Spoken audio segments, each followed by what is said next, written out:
Okay, so the next is Barrett oesophagus. तो Barrett's oesophagus का aetiology क्या है? Chronic GERD। तो इसमें मेटाप्लाजी होता है डिस्टल ईसोफेगस में। स्ट्रेटिफाइड स्क्वेमस की जगह कोलमनार सेल्स आ जाते हैं।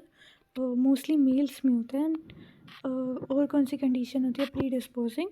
तो decrease LES tone, sliding hiatus hernia, chronic ulcers, neuropathy, vagotomy, delayed gastric emptying. तो पैथोजेनेसिस क्या है? क्योंकि क्रोनिक एक्सपोजर हो रहा है हाई एसिडिटी में, इन्फ्लेमेशन है, अल्सरेशन है। और तो क्या होगा कि एक अडेप्टेशन होगी जिसमें कि प्लूरीपोटेंट स्टेम सेल्स की ग्रोथ होगी जो कि कोलमनर सेल्स में डिफ्रेंशिएट कर जाएंगे which are more resistant to acidity. तो इसलिए मतलब मेटाप्लाजिया होता है and it can be dysplastic too. Morphology देखें तो एंडोस्कोपी में रेड वेलवेटी म्यूकोसा दिखेगी in between smooth oesophageal squamous mucosa above, and नीचे क्या होगा? गैस्ट्रिक म्यूकोसा जो कि ब्राउन पिंक होगी। एंड माइक्रोस्कोपिक फीचर क्या है?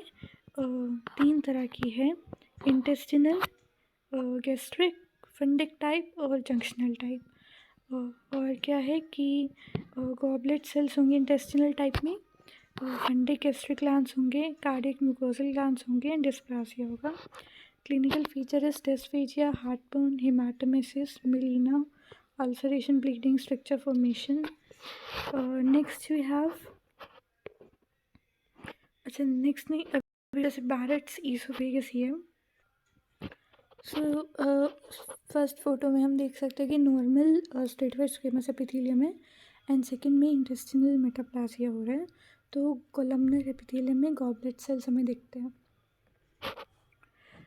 Next we have chronic gastritis. तो क्रोनिक गैस्ट्राइटिस में पहले तो उसका मतलब क्या है? It's chronic inflammation of gastric mucosa and submucosa which result in mucosal atrophy, metaplasia, dysplasia and it predispose to carcinoma development।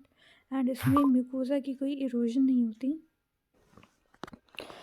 ठीक है, तो इटियोलॉजी क्या है? तो जो क्रोनिक गैस्ट्राइटिस है ये दो तरह की होती है, type A and type B. Type A is autoimmune and type B is due to H. pylori infection. So it can be iatrogenic like post surgical हो सकते हैं, it can be due to radiations also. तो morphology अगर हम देखें तो grossly क्या है? रेड एंड म्यूकोसा दिखेगी, कोर्सेट टेक्सचर दिखेगा, थिक र्यूगल फोल्ड होंगे, बोगी अपीयरेंस होगी। एंड माइक्रोस्कोपिकली अगर हम देखें तो क्योंकि गैस्ट्राइटिस है, इन्फ्लेमेशन है, तो क्रोनिक इन्फ्लेमेटरी इन्फिल्ट्रेट होगा, एक्टिव इन्फ्लेमेटरी सेल्स भी होंगे, रीजनरेटिव चेंजेस होंगे, मेटाप्लासिया होगा, एट्रोफी होगी, then gastrin producing T cells का हाइपोप्लासिया होगा, डिस्प्लासिया हो सकता है, और H. pylori भी, अगर H. pylori इन्फेक्शन है तो वो भी दिख सकता है। फीचर्स क्या है? Nausea, vomiting, abdominal discomfort, mild form में it can be hypochlorhydric, pernicious anaemia. तो जो हमारा ऑटो इम्यून वाला है उसमें पर्नीशियस अनीमिया होता है, तो वही सीवियर फॉर्म में लाइक ए क्लोरोहाइड्रिया है और पर्नीशियस अनीमिया है। अक्यूट फॉर्म में पर्नीशियस अनीमिया नहीं होता। Complication can be peptic ulcer या फिर गैस्ट्रिक कार्सिनोमा। और सो ये हमारे दो हो गए। Next we have role of Helicobacter pylori in chronic gastritis या फिर गैस्ट्रिक कार्सिनोमा। तो H. pylori की वजह से टाइप बी गैस्ट्राइटिस होती है। तो जो हमारा H. pylori है ये ग्राम नेगेटिव है, नॉन इन्वेसिव है, नॉन स्पोरिंग है, रोड शेप बैक्टीरिया है। एंड क्या है कि वायरल इंस्पेक्टर क्या है? सबसे पहले मोटिलिटी के लिए फ्लैजेला होता है, देन इसके साइटोटॉक्सिन होते हैं कैगे और VacA, then we have mucinase, urease, protease, adhesins. And role क्या है कि सबसे पहले फ्लैजेला से ये लाइक मूव करता है, देन सेल से ये बाइंड करेगा by adhesion, and then pH favourable बनाएगा बाय यूरिएस, एंड देन अपने टॉक्सिन से वैक्यूल्स फॉर्मेशन करेगा एंड कोलोनाइजेशन करेगा। सो क्या है कि बाकी क्या है कि जो प्रोटीएस है वो म्यूकस के ग्लाइकोप्रोटीन को डैमेज करेगा, फॉस्फोलाइपेस एपिथेलियल सेल को डैमेज करेगा, एंड प्रो इन्फ्लेमेटरी साइटोकाइंस की रिलीज होगी, देन न्यूट्रोफिलिक इन्फिल्ट्रेट होगा, देन वही है कॉलोनाइजेशन वगैरह होगी। Next we have benign gastric ulcer या फिर पेप्टिक अल्सर। तो जो पेप्टिक अल्सर है इसका मोस्ट कॉमन कोज क्या आता है, H pylori infection, gastritis and GERD वगैरह, और क्रोनिक होते हैं, सॉलिटरी लीजन्स होते हैं, एंड क्या है ये बिनाइन अल्सर है, बिनाइन लीजन है, साइड के most commonly first portion of duodenum में होता है, then it can be stomach या एंट्रम एंड GERD वाला पोर्शन। पैथोजेनेसिस क्या है कि जब भी जो डिफेंस मैकेनिज्म है स्टमक की दे आर इम्पेयर्ड, या फिर जो डैमेजिंग फैक्टर्स है वो बहुत ज़्यादा प्रीडोमिनेंट हो जाए। तो फिर डिफेंस मैकेनिज्म क्या आता है, mucus layer, bicarbonate secretion, blood flow, prostaglandins. Damaging factor क्या है, H pylori, alcohol, personality, NSAID, shock, cigarette, hypercalcaemia, decreased या डिलेड गैस्ट्रिक एम्पटिंग। मॉर्फोलॉजी क्या है, छोटा होगा, राउंड होगा, पंच्ड आउट लीशन होगा, बेस क्लीन होगा, स्कारिंग होगी। माइक्रोस्कोपिकली बहुत जोन्स दिखते हैं, 4 डिस्टिंक्ट जोन है फ्रॉम ल्यूमन टू आउटवर्ड्स। सबसे बीच में there will be zone of necrotic debris, and इसमें क्या है, नेक्रोसिस दिखेगी। फिर zone of non specific inflammatory infiltrate by neutrophils, फिर जोन ऑफ ग्रेन्युलेशन टिश्यू होता है, and then zone of fibrosis होती है। सो ये है जैसे कि नॉर्मली ऊपर म्यूकस है, देन म्यूकोसा है, देन मस्कुलरिस म्यूकोसी है, देन सब म्यूकोसा है। जब इंजरी होती है तो क्या है कि म्यूकस जो म्यूकोसा लेयर है उसमें इन्फ्लेमेटरी सेल्स आ रहे हैं, एंड जो म्यूकस लेयर है वो डिक्रीज़ हो रही है, एंड देन पेप्टिक अल्सर की फॉर्मेशन होगा। सबसे ऊपर ल्यूमन के पास you see necrotic debris, then inflammatory cells है, फिर ग्रेन्युलेशन टिश्यू है, एंड देन फाइब्रोसिस है। नाउ कॉम्प्लिकेशंस क्या है पेप्टिक अल्सर की, it can be bleeding.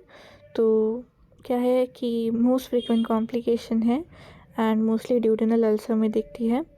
Perforation हो सकती है, it is also life threatening, and perforation की वजह से पेरिटोनाइटिस हो सकती है, सबफ्रेनिक एब्सेस हो सकती है, एंड फिर क्या है कि पेनक्रेटाइटिस हो सकती है, फिर ऑब्स्ट्रक्शन हो सकती है, सीवियर पेन होगा, टीपर्ड स्टमक बन सकता है क्योंकि गैस्ट्रिक अल्सर की लॉन्गिट्यूडनल शॉर्टनिंग होती है at lesser curvature of the stomach, तो एक टीपोर्ड स्टमक की फॉर्मेशन होती है। एंड मतलब कि अगर सेटल शीट का अल्सर की कंट्रैक्शन हो रही है, it can form hourglass stomach. Next we have Zollinger Ellison syndrome, इसे कहते हैं हम gastrin secreting neuroendocrine tumour या गैस्ट्रिनोमा, ड्यूडेनम में होता है, और रीजन क्या है, एंडोक्राइन सेल्स, एंड इसमें क्या है कि गैस्ट्रिक एसिड की हाइपर सिक्रीशन होती है, एंड इसमें हमें रिसेक्शन करनी होती है और ट्यूमर की। Then we have difference between duodenal या फिर और गैस्ट्रिक अल्सर। तो ड्यूडेनल वाला यंग में होता है एंड मेल्स में ज़्यादा होता है। Aetiology most common H pylori है। गैस्ट्रिक अल्सर की most common is disruption of mucosal barrier, and mostly duodenal ulcer duodenum के फर्स्ट पार्ट में होता है, gastric ulcer along lesser curvature होता है, एसिड लेवल ड्यूडेनल में ज़्यादा होता है, एंड खाना खाने के बाद अगर पेन ज़्यादा होता है इट इज़ गैस्ट्रिक अल्सर, अगर कम होता है तो ड्यूडेनल अल्सर है। नाइट पेन ड्यूडेनल अल्सर में होता है, एंड वोमिटिंग वगैरह गैस्ट्रिक अल्सर में ज़्यादा कॉमन है, एंड मिलीना ड्यूडेनल अल्सर में ज़्यादा कॉमन है। वेट लॉस गैस्ट्रिक अल्सर में ज़्यादा होता है, and duodenal ulcer as an incidence ज़्यादा होता है। Next we have benign and malignant peptic ulcer. तो जो बिनाइन है वो यंगर एज में होता है, मेल प्रिडोमिनेंस ज़्यादा होती है, एंड क्या है मोस्टली लेसर कर्वेचर में होता है, बेस क्लियर है, एंड म्यूकोजल फॉल्ट रेडिएट करते हैं, शेप क्या है, पंच्ड आउट होता है, हीप्ड अप मार्जिन्स है, and good response towards therapy होता है। Okay, so next we have linitis plastica. तो तो लाइनाइटिस प्लास्टिका क्या होता है? सो एटियोलॉजिकल एजेंट्स क्या आते हैं? डाइट हो सकती है, like food containing active nitrites या फिर nitrates, smoked food, less fresh fruits, cigarette smoking, then it can be chronic gastritis, H pylori का इन्फेक्शन, पार्शियल गैस्ट्रेक्टमी, एडिनोमा या बैरस ईसोफेगस, मतलब ज़्यादा कॉमन होता है group A, blood group A persons में, and mostly blacks में होता है, एंड जापान में ज़्यादा होता है। फीचर्स क्या है कि या क्लासिफिकेशन, तो एक होता है हमारा early gastric carcinoma and then we have advance gastric carcinoma. Early वाले में it is confined to mucosa and submucosa, and ये क्या है हमारा लाइनाइटिस प्लास्टिका किस में होता है? गैस्ट्रिक कार्सिनोमा में। तो उसी में है कि अर्ली होता है, एडवांस जो होता है, एंड अर्ली में सब म्यूकोसा तक ही रहता है, एंड एडवांस में मस्कुलरिस प्रोप्रिया तक इन्वेजन हो जाती है। एंड माइक्रोस्कोपिकली अगर देखें तो it can be exophytic growth pattern, depressed हो सकता है, एक्सकैवेटेड हो सकता है, एंड जो फ्लैट डिप्रेस्ड है उसमें एडवांस स्टेज में इट कैन फॉर्म लाइनाइटिस प्लास्टिका, मतलब लेदर बॉर्डर अपीयरेंस होती है।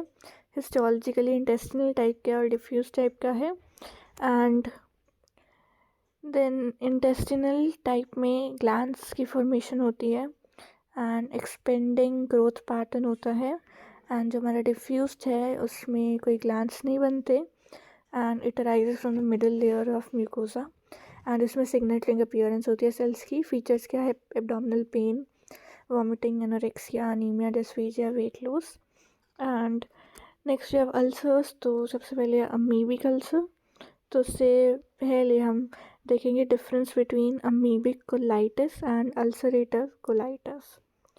सो कोज क्या है? अमीबिक कोलाइटिस का है Entamoeba histolytica, and ulcerative colitis is inflammatory bowel disease. Transmission क्या है अमीबिक कोलाइटिस का? Faeco oral route, and ulcerative colitis में जेनेटिक प्रीडिस्पोजिशन होती है या फिर इम्यूनोलॉजिकल डिसरेगुलेशन हो सकती है। What are the parts effective amoebic colitis में? जनरलाइज्ड होता है, एंड अल्सरेटिव कोलाइटिस में रेक्टम को इन्वॉल्व करता है मोस्टली, एंड अल्सरेटिव कोलाइटिस में रेट्रोग्रेड ग्रोथ पैटर्न होता है। अमीबिक कोलाइटिस में ऐसा कुछ होता नहीं। जो अल्सर है अमीबिक कोलाइटिस में फ्लास्क शेप्ड होता है, narrow neck and broad base, and ulcerative colitis में ब्रॉड बेस है लेकिन कोई नारो नेक नहीं है, कॉन्टिन्यूस लीजन होता है। एंड अमीबिक कोलाइटिस में सुपरफिशियल डीप दोनों हो सकता है, एंड अल्सरेटिव कोलाइटिस में सिर्फ सुपरफिशियल होता है। सूडोपॉलिप्स होते हैं अल्सरेटिव कोलाइटिस में, रिस्क ऑफ कैंसर होता है अल्सरेटिव कोलाइटिस में, and amoebic colitis mostly children में होता है, अल्सरेटिव मोस्टली 20-25 ईयर्स के पीक होता है। मॉर्फोलॉजी देखें तो अमीबिक कोलाइटिस में लिक्विड नेक्रोसिस दिखती है, एंड अल्सरेटिव कोलाइटिस में डिफ्यूज्ड मोनोन्यूक्लियर इन्फिल्ट्रेट दिखता है। Next we have difference between TB ulcer and the typhoid ulcer of intestine. तो टीबी अल्सर का कोर्स है हमारा माइकोबैक्टीरियम ट्यूबरक्यूलोसिस, एंड टाइफाइड वाला होता है बिकॉज ऑफ साल्मोनेला टाइफी। और साइट क्या है? टीबी वाला कहीं भी हो सकता है, मोस्टली टर्मिनल इलियम में होता है, एंड टाइफाइड वाला भी मोस्टली टर्मिनल इलियम में होता है। एंड जो लिम्फोसिटिक इन्वॉल्वमेंट है टीबी अल्सर में, इट में involve pairs patch, mainly lymphoid follicle में होता है, एंड टाइफाइड अल्सर वाला मेनली पेयर्स पैच में होता है। देन ओरिएंटेशन क्या है? टीबी अल्सर की ट्रांसवर्स है, टाइफाइड वाली क्या है? लॉन्गिट्यूडनल है। टीबी वाला बड़ा होता है, ज़्यादा इरेगुलर होता है, बेस पे टीबी वाले पे केशियस नेक्रोसिस होगी, एंड माइक्रोस्कोपिकली टीबी वाले में केशियस ग्रैन्युलोमा दिखेगा, एसिड फास्ट बेसिलाई दिखेगी, एंड टाइफाइड वाले में एरिथ्रो फेगोसाइटोसिस दिखती है।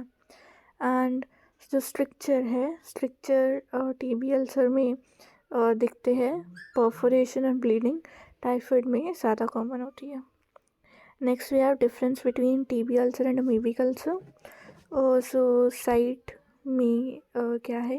Amoebic ulcer mostly large intestine में होता है, एंड ट्रांसमिशन टीबी वाले की can be haematogens, haematogenous, injection of sputum या फिर डायरेक्ट स्प्रेड। एंड अमीबिक वाले में कोई ऐसी ओरिएंटेशन नहीं होती, माइक्रोस्कोपिकली अमीबिक में लिक्विड नेक्रोसिस दिखती है and perforation of fibrosis TB ulcer में कॉमन होती है। नेक्स्ट है माल एब्जॉर्प्शन सिंड्रोम। तो माल एब्जॉर्प्शन सिंड्रोम में क्या है कि फैट सोल्यूबल वाइटमिन्स, बाकी वाइटमिन्स, प्रोटीन, कार्बोहाइड्रेट, ऐसे सब न्यूट्रिएंट्स की इम्पेयर्ड एब्जॉर्प्शन होना। क्लासिफिकेशन क्या है कि सबसे पहले डिफेक्टिव इंट्राम्यूरल डाइजेशन हो सकती है, म्यूकोजल सेल एबनॉर्मैलिटीज़ हो सकती है, सरफेस एरिया रिड्यूस्ड हो सकता है, लिम्फेटिक ऑब्स्ट्रक्शन हो सकती है, इन्फेक्शन हो सकता है, सर्जरी हो सकती है। फीचर्स क्या है, passage of bulky, frothy, greasy, yellow grey stool, weight loss, muscle wasting, anaemia, bleeding, oedema, dermatitis, osteoporosis. So this is all about malabsorption syndrome. So फिर हम आते हैं स्प्रू पे। तो sprue is coeliac sprue and tropical sprue. तो coeliac sprue is gluten sensitive enteropathy and tropical sprue क्या होता है, पोस्ट इन्फेक्शियस स्प्रू। तो वाइट्स में सीलियाक स्प्रू होता है, नॉन वाइट्स में ट्रॉपिकल स्प्रू होता है। तो कोर्स क्या है, सीलियाक स्प्रू का इडियोपैथिक डिसीज़ है, ग्लूटेन सेंसिटिविटी की वजह से होता है। एंड ट्रॉपिकल स्प्रू का है infectious disease and there is no role of immunity in tropical sprue, लेकिन सीलियाक स्प्रू में सेल मीडिएटेड इम्यूनिटी होती है। एंड साइट क्या है कि प्रॉक्सिमल पार्ट में ज़्यादा होता है सीलियाक स्प्रू एंड ट्रॉपिकल सभी पार्ट्स में होता है। जेनेटिक प्रीडिस्पोजिशन सीलियाक स्प्रू में होती है एंड मैलिग्नेंट ट्रांसफॉर्मेशन दोनों में होती है, लेकिन ट्रॉपिकल वाले is not hazardous. And treatment क्या है सीलियाक स्प्रू की, stay away from gluten, and tropical sprue की ब्रॉड स्पेक्ट्रम एंटीबायोटिक्स। ठीक है, and then we have ulcero inflammatory diseases of small and large intestine. Small intestine का है Crohn's disease, typhoid ulcer, drug induced ulcer and TB ulcer. Large intestine का Crohn's, ulcerative colitis and amoebic ulcer. Now TB intestine किसकी वजह से होता है, तो it can be primary, secondary and hyperplastic sickle TB. तो प्राइमरी होता है, प्राइमरी मोस्टली इलोसीकल रीजन में होता है एंड ग्रोसली क्या है, लिम्फ नोड एनलार्ज्ड होंगे, केजियस होंगे and it may heal by fibrosis and calcification. Microscopically Ghon's focus दिखेगा and then mesenteric lymph node में दिखेगा, इन्वॉल्व होंगे एंड देन ग्रेनुलोमैटस रिएक्शन भी होगा। Secondary is due to swelling of sputum and mostly terminal ileum में होता है and Peyer's patches में स्टार्ट होगा एंड लार्ज अल्सर्स बनाता है। Then hyperplastic is the variant and इसमें क्या है, सीकम इन्वॉल्व होता है and it is palpable. Complication क्या है, peritonitis, stricture and obstruction. Then we have Crohn's disease, ulcerative colitis and the difference, तो हम बाद में करेंगे। उससे पहले we have tubular adenoma of small intestine colon which is neoplastic polyps and then we have villus adenoma। तो एक tubular adenoma है और एक विलस एडिनोमा है, दोनों हमाटोमस पॉलिप के एग्जाम्पल नहीं। तो इनमें ट्रेट्स क्या है, डेफिनेशन है, देन मोर कॉमन ट्यूब्यूलर है एंड लोकेशन क्या है, ट्यूब्यूलर वाला मोस्टली कोलन में होता है, विलस वाला रेक्टम में होता है। ट्यूब्यूलर वाला कंपैरेटिवली अर्लियर होता है एंड ग्रोसली ट्यूब्यूलर वाले स्मॉल, विलस वाले लार्ज, ट्यूब्यूलर वाले पेडिकुलेटेड, विलस वाला सिजाइल। एंड हिस्टोलॉजी में ट्यूब्यूलर में स्टोक है, स्टोक में फाइब्रोमस्कुलर टिश्यू है, ब्लड वेसल्स है covered by mucosa and villous वाले में विल्ली फॉर्म में हमें म्यूकोजा दिखेगी एंड उसके ऊपर डिस्प्लास्टिक एपिथेलियम का। रिस्क ऑफ मेलिग्नेंसी विलस में ज़्यादा होता है। Next we have polyps of intestine. तो it can be hyperplastic, hamartomas, inflammatory. तो इन ये तीन क्या है हमारे नॉन नियोप्लास्टिक। नियोप्लास्टिक में आता है एडिनोमैटस और बाकी। तो जो हमाटोमस है ये आगे जुवेनाइल पॉलिप्स एंड प्यूट से जैगर पॉलिप होते हैं। And then we have neoplastic में एडिनोमैटस है फैप सिंड्रोम है एंड HNPCC होता है. सो उसके बाद वी हैव कोलोरेक्टल कार्सिनोजेनेसिस. तो